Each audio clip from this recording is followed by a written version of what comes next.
Hello friends, welcome back to mass English grammar series में पुनः आपका एक बार स्वागत है। और आज हम आप सभी के लिए लेकर के आए हैं each and every. Friends, exams में ईच और एवरी में काफ़ी कन्फ्यूजन्स होता है, तो आज इस कन्फ्यूजन को हम कंप्लीटली सॉल्व कर देंगे। चलिए देखते हैं क्या है each and every. Each and every की अगर हम बात करें फ्रेंड्स, तो ईच और एवरी दोनों का एक ही अर्थ होता है, प्रत्येक या हर एक। ईच और एवरी जो होता है, इसका जो हिंदी अर्थ की बात अगर हम करें तो इसका हिंदी अर्थ होता है प्रत्येक या फिर हर एक। ठीक है, प्रत्येक या हर एक इसका मीनिंग होता है, इसका अर्थ होता है। फ्रेंड्स, ईच और एवरी में जब सर दोनों का अर्थ एक ही होता है तो इन दोनों में क्या डिफरेंस होता है, क्या अंतर होता है, तो चलिए समझते हैं कि ईच और एवरी में डिफरेंस क्या होता है, अंतर क्या होता है। अगर हम बात करें कि ईच का यूज़ कहाँ पर किया जाएगा, तो ईच का यूज़ हम करेंगे two and more than to.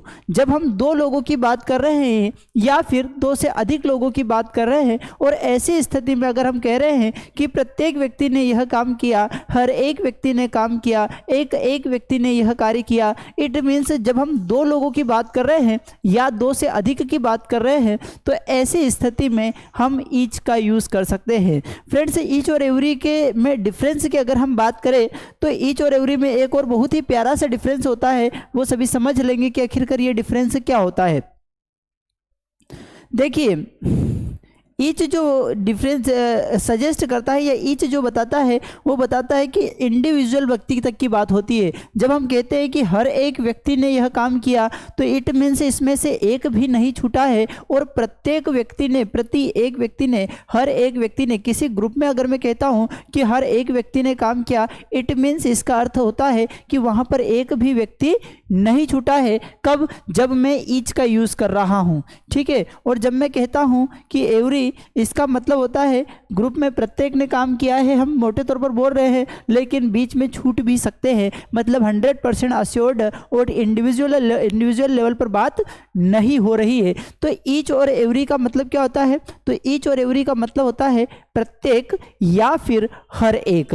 ठीक है, ईच का उपयोग कहाँ करेंगे, तो ईच का उपयोग फ्रेंड्स करते हैं two and more than two. जब दो की बात होती हो या दो से अधिक की बात हो रही हो, तो ऐसी स्थिति में हम ईच का यूज़ करते हैं। सर, फिर एवरी का यूज़ कहाँ पर करेंगे, तो फ्रेंड्स एवरी के बारे में सुन लेंगे कि जब दो से अधिक की बात हो रही हो, अगर दो की बात हो रही है तो ऐसी स्थिति में हम एवरी का यूज़ नहीं करेंगे। दो की बात होगी तो हम ईच का ही यूज़ करेंगे। जबकि दो या दो से अधिक की बात हो रही है, तो वहाँ पर हम किसका यूज़ करेंगे, ईच का यूज़ करेंगे। ठीक है, दो में हम एवरी का यूज़ नहीं करते हैं, दो से अधिक के लिए ही हम एवरी का यूज़ करते हैं। ठीक है, तो दोनों का हिंदी अर्थ क्या हुआ, प्रत्येक या हर एक। ये बात हमने करी मोटे तौर पर। आगे और इसको समझते हैं थोड़ा सा डेप्थ में कि आखिरकार क्या अर्थ होता है, इसका क्या मतलब निकलता है। चलिए समझते हैं।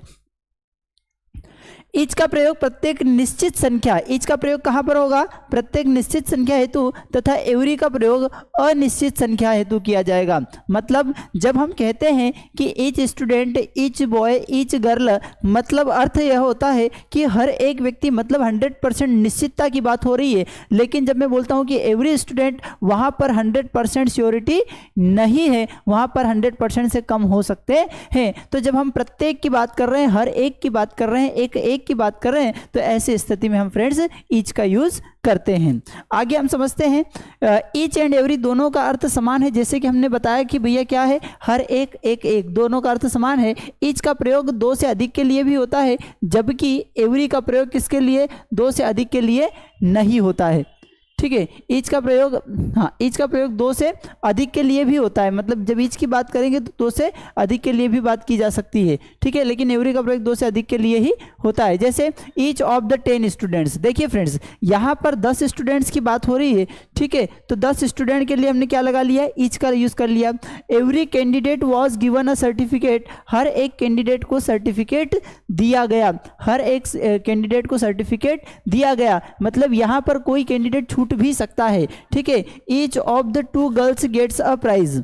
ठीक है, जब दो गर्ल्स की बात हो रही है, दो गर्ल्स की बात हो रही है, तो हम ईच का यूज़ करेंगे, यहाँ पर एवरी का यूज़ नहीं कर सकते। क्यों? क्योंकि हमने पढ़ा है कि ईच का यूज़ हम कहाँ पर करते हैं, दो या दो से अधिक के लिए हम ईच का यूज़ करते हैं, जबकि एवरी का यूज़ हम केवल दो से अधिक के लिए करते हैं, दो के लिए नहीं करते हैं। ठीक है, तो every student gets a prize, हर एक स्टूडेंट को प्राइज मिला।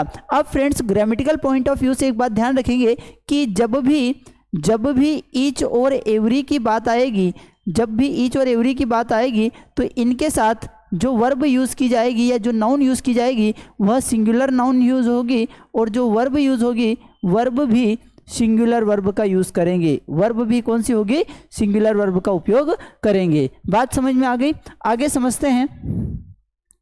ईच का प्रयोग उस समय किया जाता है, कब करते हैं ईच का प्रयोग? जब वस्तु या व्यक्ति को इंडिविजुअलिटी, देखो ईच की बात हो रही, ईच की बात हो रही मतलब इंडिविजुअलिटी मतलब हर एक की बात हो रही है, या सेपरेट एक्शन व्यक्त करना हो, अलग अलग की बात कर रहे हैं, ठीक है। एवरी का प्रयोग जबकि ग्रुप में किया जाता है।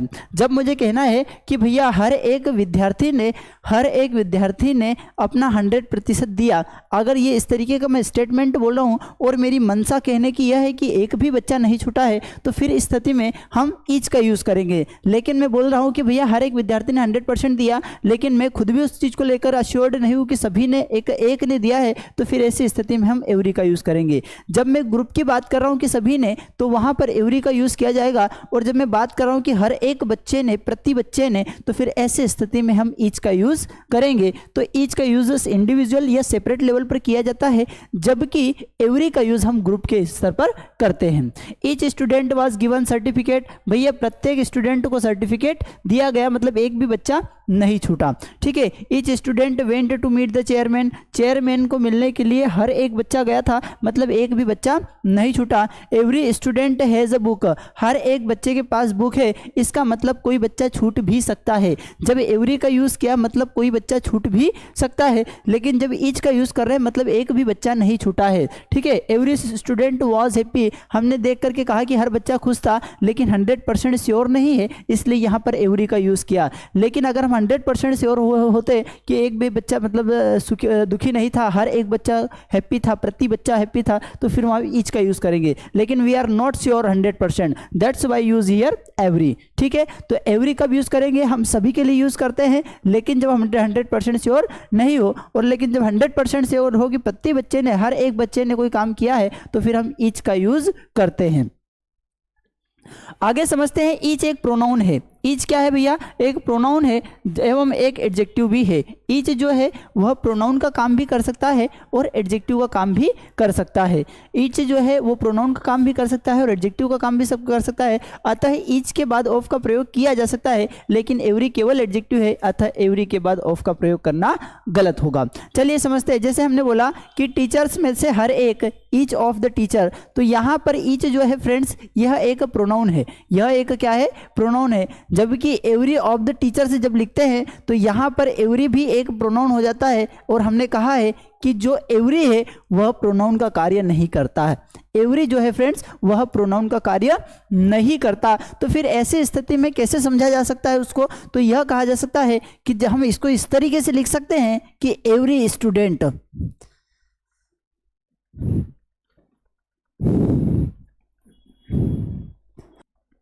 क्यों?